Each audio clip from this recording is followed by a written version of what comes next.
Hi everyone, Carter Krishnaiyer here for the Kingfisher on Beyond the 90. Another Miami FC victory. That's 4 straight without a defeat in the USL Championship after losing the first 4 matches of the season. So we've had a complete turnaround, 10 points in the last 4 matches in USL Championship play. The most comprehensive performance, I think, for Miami FC probably since the 2-1 win against San Antonio a year ago in April, so 13 months ago, or maybe going back to September of 2023 against Lou City at FIU. Now it's Pitbull Stadium. So Loudoun came into this match as the league leaders. They are a very good team. They have outstanding players throughout the pitch. They have an outstanding bench. Ryan Martin has done a great job with this team. But they didn't get a sniff of goal the entire match in reality. They got a goal on a penalty, kind of I think a 50-50 ball. I think it was a bad call. Referee pointed to the spot. Now, of course, Miami FC got a penalty later in the match, which Celeste missed, unfortunately. But that was it for Loudoun. Albacora, he's been money this season. He's in the Golden Boot race with Cal Jennings of Charleston, and both take penalties for their teams. So, although actually Wilfred Cabrera Jr. is actually in that Golden Boot race also. So was fantastic, and I think the atmosphere was actually pretty good today in the stadium too. And we even heard cheers for Bill Hamid after he was down for a few minutes in the second half and got back up. Another big game for Bill Hamid. Back line was really solid. Shape was good today. Mitrano, who I think has been one of the best players for this club the first month and a half of the season, again, did not play. Nico Cardona steps up, has a very good game again. Jonathan Ricketts was back in the team today. He played well. Dalton Knudsen, my man of the match, other than Lucas Milano. But on the back line, my man of the match. Again, this is the player we saw at times last season, but he was on a team that just didn't have the parts, right? And I think he's really fitting in with this group particularly well. So Sebastian Blanco and Lucas Milano were both fantastic today. This is what we expected from 2 guys who played for so long in MLS. Blanco, of course, was a DP in MLS, was a standout player in MLS. Blanco seems to have his legs finally. This was the most active he's been. Never mind the cross to Milano for the game-winning goal. He looked more active today. He was chasing balls. He's seeming to me to now be at full fitness, and he knows how to manage his body to get through 60 to 70 minutes effectively. Can't play 90 still. We're not expecting him to play 90. It's a very deep team, so don't need him to play 90. Lucas Milano, that goal in St. Pete in the second half against Tampa Bay 3 weeks ago, really got him going. And now he's played very well 3 successive matches, including that match, and was outstanding in this match. Mazy run to set up Bonfiglio for the opener, and then was making timely runs, good runs the rest of the match, and obviously got the game-winning goal. Blanco placed that perfectly for him. He got his head to it. He scored. Similarly, although on the different side of the pitch than the goal against Tampa Bay, which Alan Gavilanes set up for him a couple of weeks ago, the goal I referenced. So midfield was better today. Of course, Celeste draws a pen and misses from the spot, which is unfortunate. Maybe he shouldn't have been the guy to step up and take it. But Bonfiglio has already missed this season right against Tampa Bay. Cost Miami FC a point in that game. It's the only match Tampa Bay has won in any competition this season, by the way, was that match. So if he doesn't miss that penalty, Tampa Bay still doesn't have a win. For those wanting Rowdy's reaction, I need to watch the match against Rhode Island.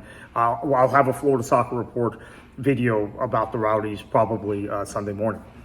So what else from Miami FC tonight? I thought the midfield was okay. I don't think they were great, but I think once again what we're seeing is a really organized back line, a standout keeper in Bill Hamid, a crack finisher in Bonfiglio, and a guy that can track back into midfield a lot. Blanco finding his form and finding his feet. Lucas Milano playing at a really high level. I do think some of the substitutions were really good today. Obviously, Varone has been good when he's come on as a sub. He hasn't been as good when he started matches. So I think we're finding the right role for him. Mikey Alexander, I got to single Mikey Lawrence. Why did I say Alexander? Mikey Lawrence, I've got to single him out. A player that's been on and off this Miami FC squad for the last 3 seasons. Local kid, he's from Miramar. This is the best football he's played for us these last 3 matches. In St. Pete, he made all the difference in that second half. Stepped up and took a penalty and made a penalty. That was the most critical penalty in that penalty shootout because having missed the first penalty, the guy, and Tampa Bay made their first 2, the guy who stepped up second for Miami FC, if he had missed it, it was over. And he sunk it and was very confident.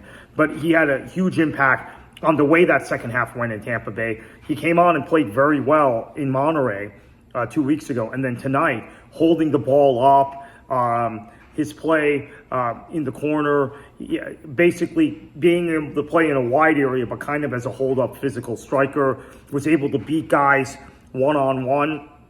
And I think Mikey can beat some guys for pace, but he's also very physical. And now that he's showing he's got the technique and he's got the understanding, again, on a better team than the team he was on last season, and on a team that I think is in a better headspace than the team he was on 2 seasons ago.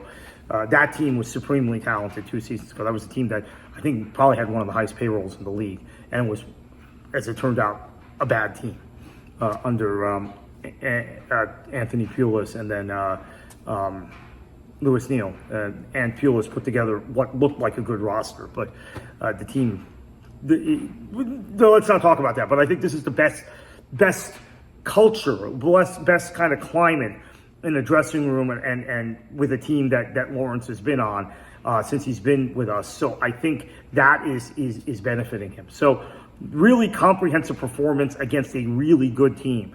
So I'm now thinking, if this keeps up, Miami FC is a playoff team and potentially a team that could finish as high as 5th or 6th in the Eastern Conference. When you look at the East, Charleston's the best team, in my opinion. I know Loudoun came into the weekend in first, but I think Charleston's the best team. Second, I would say Lou City has beaten Loudoun twice in Open Cup and in league play. Although those matches were not, I thought Loudoun was very competitive with them. I would say they're basically neck and neck, even though Lou City's beaten them twice. And then North Carolina, I think, is the 4th best team in the East. After that, it's wide open. Miami could be the 5th best team in the East at this point, believe it or not. So a lot to look forward to. So thank you once again. Miami FC hosts Birmingham Legion. I do this all the time. Birmingham Legion FC on Saturday, next Saturday at Pitbull Stadium. So keep the momentum going.